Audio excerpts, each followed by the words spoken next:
पाखी का शाह हाउस में मिशन डिम्पी शुरू। नमस्कार दोस्तों, स्वागत है आपका आपके अपने चैनल हंग्री स्पिरिट्स में। हंग्री स्पिरिट्स देख रहे सारे दर्शकों का मैं अंजू शर्मा दिल से स्वागत करती हूं। मान गए भाई पाखी को। पाखी इतनी ढीठ है, कोई भी इसको विशेषण कुछ भी दे दो, कोई भी इसको टैग दे दो, पाखी पे सारे नेगेटिव टैग जो है फिट बैठते हैं। तो पाखी की एंट्री मिशन से ही शुरू हुई। बहुत ही डेडिकेटेड वर्कर है ये वनराज की। एंटर करते ही अपना पहला गोला दाग दिया और आगे क्या हुआ ये भी हमने देखा। उससे आगे क्या होगा वो भी हमने देखा। अब उसके आगे क्या होगा इस मिशन में वो हम देखेंगे। चलिए चर्चा करते हैं। पहले वही निवेदन, जिन्होंने अभी तक चैनल को सब्सक्राइब नहीं किया है कर लीजिए। साथ में दोस्तों बेल आइकन दबाइएगा ताकि आपको हमारे वीडियोस के नोटिफिकेशन मिलते रहे। हैरानी होती है ऐसी लड़कियों पे, पाखी जैसी लड़कियों पे। माना कि उनमें दिमाग नहीं है, जैसे कि अनुज अनुपमा डिस्कस कर रहे थे, रोमिल भी समझा रहा था कि बच्चों को बात समझ आती है, मगर ये कोई ऐसी बात नहीं है कि जो समझ में नहीं आए। बदतमीजी ही होती है।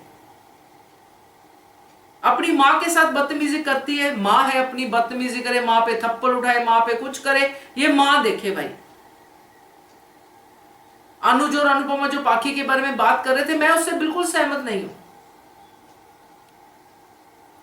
क्योंकि पाखी अब कोई छोटी बच्ची नहीं है, छोटी जितनी उम्र नहीं है पाखी की। पाखी मैरिड वुमेन है जो बच्चा पैदा करना चाहती है। उस बच्ची की बात आप ऐसे करोगे कि जैसे छोटी बच्ची की बात हो रही हो, समझ जाएगी, ये हो जाएगा। मतलब कहने का कि जो पाखी कर रही है अगर उसको ऐसे ही जाने दिया जाएगा बार बार बिना रियलिटी चेक दिए हुए, तो पाखी ऐसे ही दूसरे की लड़की की बेइज्जती करेगी, उस पर उंगली उठाएगी, उसके कैरेक्टर को असैसिनेट करेगी, जो वो डिम्पी के साथ कर रही है। एक बार भी उसको शर्म नहीं आती है ये बात बोलते हुए कि तुम टीटू को मिलने जा रही हो, तुम ऐसा कर रही हो, तुम्हारा नाजायज संबंध है, वगैरह वगैरह जो भी वो बोलती है। मतलब एक लड़की होने की भी शर्म नहीं है, बेटी होने की भी शर्म नहीं है, बहू होने की भी शर्म नहीं है, और मां बनना चाहती है उस बात की भी शर्म नहीं है। तो कहने का मतलब यह है कि पाखी ने अंदर के जितने भी दरवाजे हैं वो सब बंद किए हुए हैं कि मुझे अपनी आवाज नहीं सुनना है, मुझे सिर्फ दूसरों को आवाज सुनाना है। इसलिए एंटर करते ही उसने सामान के साथ, उसने एंटर करते ही उसने एक और जो है बम फोड़ दिया। घर पे तो इतने सारे फोड़ के ही आई थी, जोरू का गुलाम वगैरह वगैरह,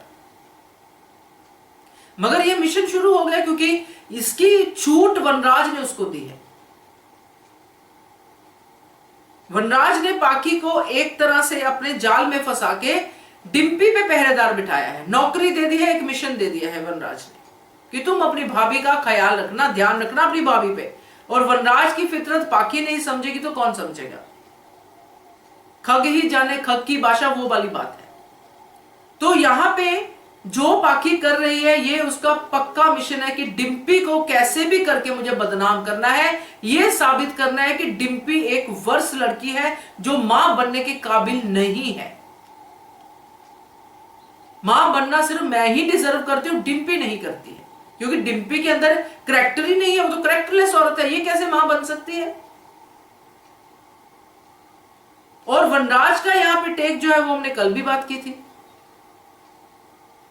तो पाखी को जब हम इस तरीके से देखते हैं, जो वो कर रही है, जो वो बोल रही है, तो इसका अंजाम तो बुरा ही होगा दोस्तों,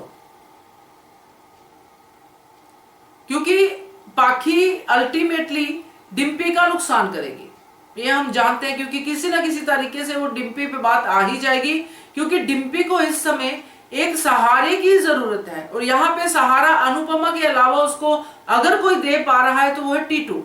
और टीटू सबसे ज्यादा सहारा दे रहा है एक दोस्त का, जिसकी इस समय डिम्पी को जरूरत है। घर के लोग काफी सारे हैं जो उसके साथ खड़े हैं, जैसे कि काव्या खड़ी है, मगर किसी की भी चल नहीं रही है। वनराज ने सबकी जुबान बंद करके रखी हुई है। अनुपमा को घर पे आने से मना कर दिया, काव्या को वैसे ही वो कुछ नहीं समझता, और जो उस घर में बैठे वो कैसे इंटरफेयर करे? तो यहाँ पे एक्चुअली डिम्पी अकेली है। और मुझे सच में सोच के हैरानी होती है कि पाखी को एक बार भी इस बात की याद नहीं आती कि ये जो डिम्पी खड़ी है ये मेरे भाई की चॉइस है। अगर किसी का दिल बदलना हो ना तो इसी बात से बदल सकता है कि मेरे भाई का प्यार है वो। मुझे अपने भाई को अगर किसी चीज का ट्रिब्यूट देना तो मैं उसकी वाइफ को, उसकी पत्नी को एक ऐसा माहौल दूं जिसमें वो खुश रहे। सबका यही होना चाहिए, वनराज का भी यही होना चाहिए, ये मेरे बेटे की पसंद है। मगर ऐसा नहीं है दोस्तों। समर को तो जैसे वो भूल ही गए कि समर एक ऐसा सड़ा हुआ अंग था इनके घर का जो कट गया तो अच्छा हो गया, अब हम अपना काम करते हैं। पाखी तो बिल्कुल ही भूल गई है कैसे विंटर विंटर करके लड़ाइयां करती थी। और आज एक बार भी हमने नहीं देखा कि पाखी के जुबान पे या पाखी के दिमाग में समर का जिक्र भी हो, बल्कि उल्टा ही दिख रहा है। तो ये जो डिम्पी का मिशन लेके पाखी एंटर हुई है ना घर के अंदर, उसने मिशन की ओपनिंग कर दी है। अब उसके ऊपर बवाल है जो ब्लास्ट वाला हुआ है। अब अनुपमा की एंट्री हुई है तो अब पाखी के मिशन को पूरा पूरा खतरा है, क्योंकि अब पाखी का मिशन जो है डिम्पी के ऊपर वो उल्टा पड़ेगा पाखी के ऊपर। क्योंकि ये सिर्फ पाखी पे नहीं वनराज पे भी उल्टा पड़ेगा, क्योंकि अनुपमा जब बोलने पे आती है जैसे कि आज की कड़ी में उसने दिखाया, तो फिर ऐसा वैसा करके वो सब बोल ही देती है।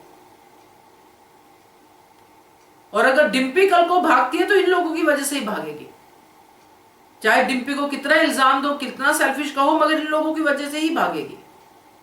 तो ये पाखी ने जो डिम्पी मिशन शुरू किया है ये बुरी तरह से फ्लॉप होगा दोस्तों। देखते हैं कैसे होता है, मगर होगा तो फ्लॉप। कमेंट कीजिएगा अगर आपको वीडियो पसंद आती है, लाइक कीजिएगा और देखते रहिए channel hungry spirits. Thank you so much. Subscribe to our channel by clicking the subscribe button. Click the bell button and enjoy the latest uploads from our channel.